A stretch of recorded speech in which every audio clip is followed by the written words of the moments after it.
ভালোবাসা বনাম বোঝাপড়া। ভালোবাসা শব্দটা শুনলেই মনে হয় এক ধরনের অনুভূতি যা গভীর থেকে আসে।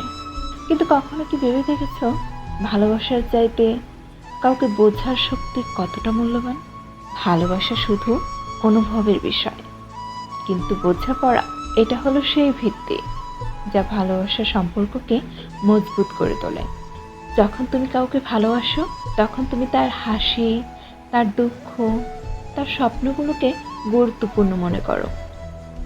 কিন্তু যখন তুমি তাকে বুঝতে পারো তখন তুমি তার ব্যথা, তার অসম্পূর্ণতাগুলোকেও গ্রহণ করো।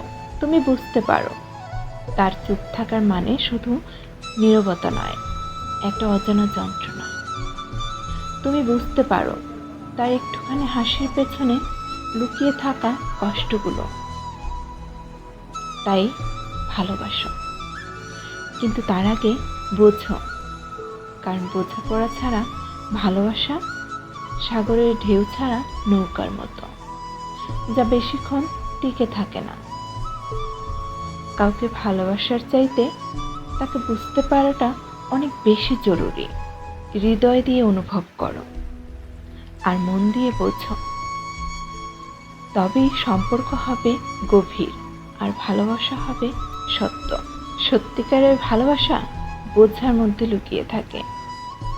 তুমি কিভাবে দেখছো তোমার প্রিয়জনকে?